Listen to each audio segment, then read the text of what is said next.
자, 인문예술 8강입니다. 자, 여기에서는 아그리파의 논변 형식 다섯 가지를 지금 살펴볼 건데요.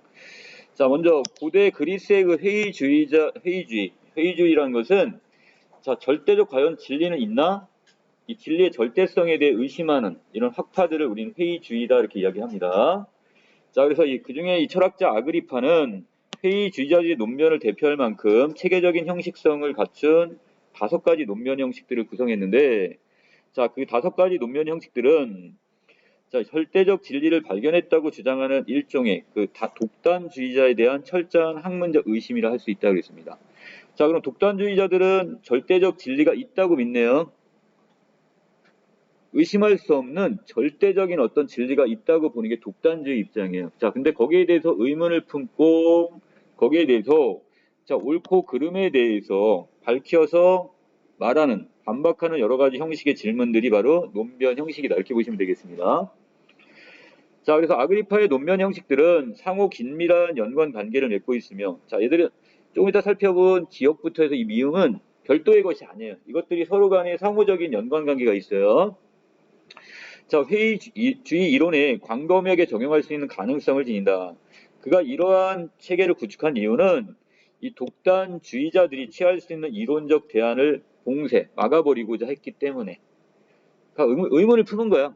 과연 절대적인 진리가 있나?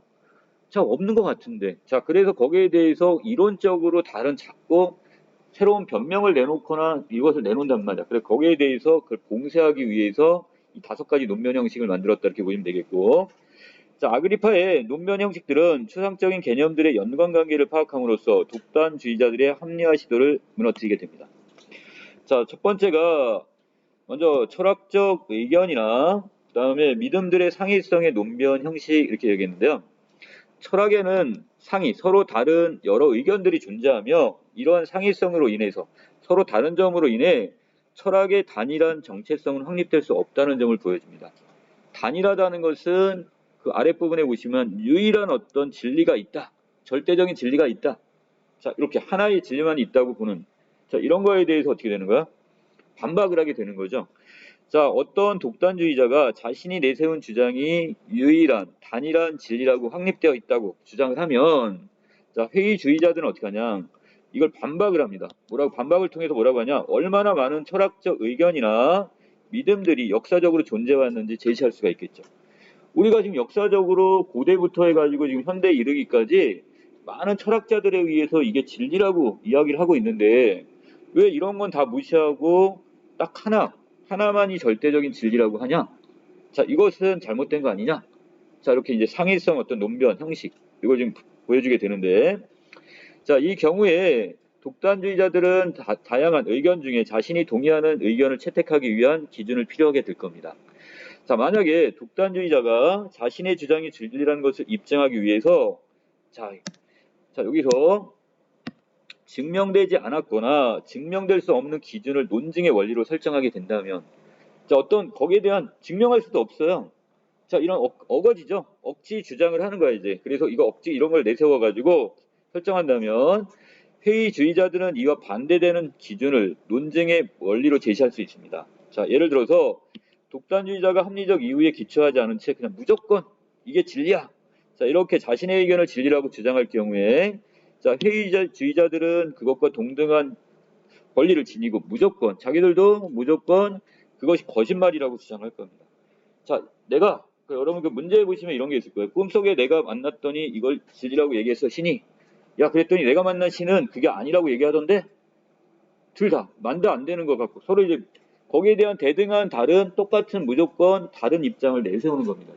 자, 이것이 바로 여기서 얘기하는 바로 어떤 것? 자, 독단적 전제 설정에 대한 어떤 논변 형식이 되는데 따라서 독단주의자가 증명되지 않은 혹은 증명될 수 없는 기준에 호소하는 경우 회의주의자들은 그가 독단적인 전제 설정의 논변 형식에 빠지게 된다는 것을 보여줄 수가 있습니다.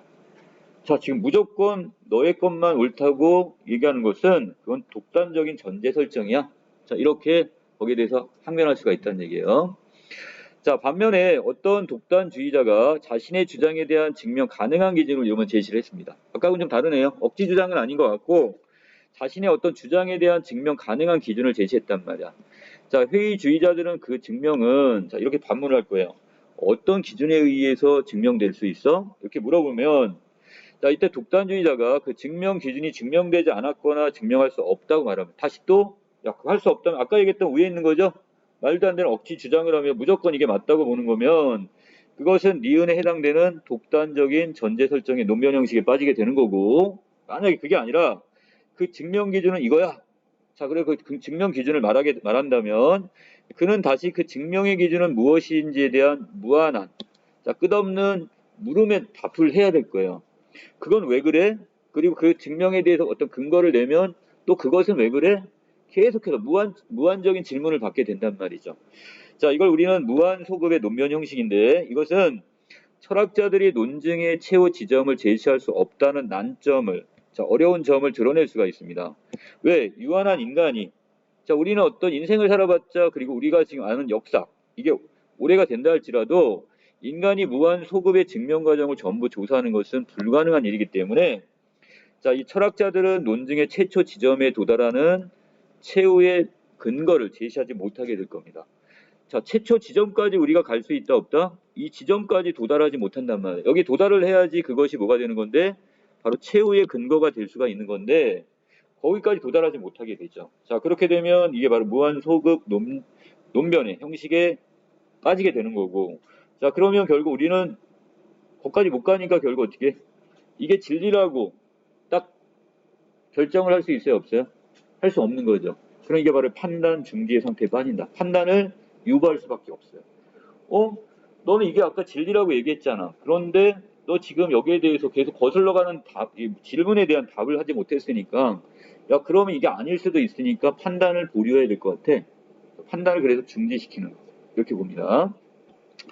자, 그 다음에 갑니다. 독단주의자들은 이러한 난점을 피하기 위해서 자, 또 독단주의자가 또 어떤 방법을 쓰냐. 자, 어떤 기준을 증명하려고 할 거예요. 그리고 그 증명을 위해 바로 그 증명을 필요로 했던 기준에 또 호소하는 전략을 택하게 될 겁니다. 자, 그렇게 되면 기준에서 증명으로 그 증명은 다시 원래 본래의 기준으로 다시 또 순환돼 버리고 말죠. 계속 돌고 도는 거예요, 지금. 자, 이를 통해서 독단주의자는 결국 자의적인 전제 설정을 범하지 않으면서도 자기 딴에는 뭐라고 하냐? 어떤 일정한 질서를 깨트리지 않으면서도 최후의 근거를 제시한 것처럼 보이지만 그러나 이 전략은 사태에 대한 해명이 될 수가 없어요. 왜? 이거는 결국 기준에서 다시 돌아와서 기준으로 다시 돌아왔으니까. 자, 결국 이것은 바로 순환 논변의 형식에 빠진 거라 보시면 되겠죠. 자, 경쟁하는 두 개념 가운데 어떤 것이 우선권을 갖는지 결정할 수 없다는 점을 보여주는 겁니다. 기준이 먼저인지 증명이 먼저인지 이것이 계속해 갖고 돌 수밖에 없는 거. 아까 계란과 그 다음에 닭 이거 이야기한 것처럼 자, 이러한 미결정성은 증명에 대한 결국 판단 중지를 초래합니다. 결국 마찬가지네요. 이것도 결정을 내릴 수가 없네요. 그래서 결정을 유보하거나 믿음을 유보할 수밖에 없습니다. 자, 마지막 이러한 논변 형식들은 결국 모든 것은 상대적이라는 상대성의 논변 형식으로 귀착될 수밖에 없습니다.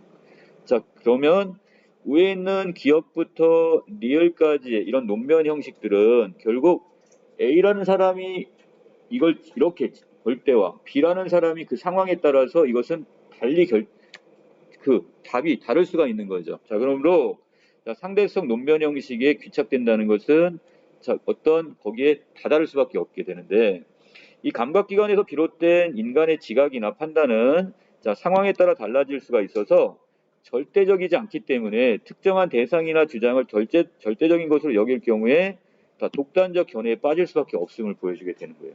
자, 그러면 우리가 지금 여기서 잡아내려고 하는 게 뭐였어요? 바로 이 독단주의자들이 어떤 절대적 진리가 있다고 믿고 그것만을 강조했잖아요. 자, 이것에 대해서 결국 회의를 품고 계속 논변을 한단 말이야, 지금. 자, 그렇다면, 자, 이것은 결국 여기 하나예요. 어떤 모든 것들은 이런 논변 위에 있는 기억부터 리을까지를 살펴본다면 모든 논리들은 결국 상대적일 수밖에 없는데 이걸 하나를 절대적인 진리라고 한다면 이 상대성의 논변 형식이 또 빠지게 되는 거죠. 자, 그래서 밑에 독단주의자가 절대적 진리라고 믿는 모든 사상들은 결국 상대적인 것이라 할 수 있기 때문에 모든 것의 상대성은 대상의 참된 본성이 무엇인지와 관련해서 필연적 반드시 판단 중지를 요구할 수밖에 없습니다. 결국 결정을 내릴 수 있다 없다? 내릴 수가 없게 되는 거예요 지금. 자 마지막 회의주의자들은 이 아그리파의 논변 형식들을 통해서 인간은 절대적 진리와 관련해서 어떠한 판단과 주장도 유보해야 한다는 결론에 이를 수 있습니다. 이게 바로 판단 중지가 됩니다. 고대 회의주의자들은 피론주의자들은 바로 피론이 바로 이 회의주의자의 어떤 맨 위에 어떤 창시자로 보면 될 것 같은데 이 사람의 그 계보를 따라오는 이 피론주의자들은 이러한 판단 중지를 통해서 우리가 절대적 진리를 발견하고자 하는 고뇌를 벗어나고 바로 마음의 평정을 얻을 수 있다고 봅니다. 찾을 수 없는 진리에 대해서 괜히 고민하고 머리 썩히지 마. 자, 그럼 왜? 아무리 고뇌해봤자 그 답을 찾을 수가 없는 부분에 대해서 왜 자꾸 고뇌하고 마음을 괴롭게 만들어? 머리를 복잡하게 만들어? 자, 그러니까 여기서 벗어나야지만이 마음의 평정을 찾을 수 있다고 봅니다. 자, 광풍, 거센 바람이 몰아치는데 배 위에서 탈출하기 위해 몸부림을 치고 공포에 떨며 울부짖는 승객들에게 갑판 위에서 음식을 계속 먹고 있는 돼지를 가리키면서 저 돼지들의 동요하지 않는 상태야말로 현인들이 명심하지 않으면 안 된다라고 한 피론의 일화는 이를 상징적으로 드러냅니다. 자, 피론은 결국 어떻게 해? 이 승객들이라는 것은 어떤 사람이에요? 그 찾지도 못한 상대적일 수밖에 없는 진리, 절대적인이라고 생각하는 이 독단주의다 이런 생각 같은 복잡하고 말도 안 되는 진리를 찾으려고 하는 자 이런 승객들, 자 이런 사람에서 벗어나서 결국 이런 상태에서 벗어나게 되면 바로 이 돼지에 동요하지 않은 상태가 될 수가 있다는 얘기죠. 바로 이게 비가 마음의 평정의 상태로 보시면 되겠네요. 자, 마지막 회의주의자들은 이 아그리파의 논변 형식들을 통해서 전통적인 정당화 방식에 의해서는 참다운 근거 제시가 불가능하다는 것을 보여주는 동시에 절대적 진리에 관한 철학적 지식을 바로 이런 독단주의 지식을 정립할 수 있는 가능성 자체에 근원적으로 물음을 던집니다. 이걸 회의라고 하는 거죠. 의문을 품는 거예요 지금. 자, 여기까지 정리하시면 될 것 같습니다.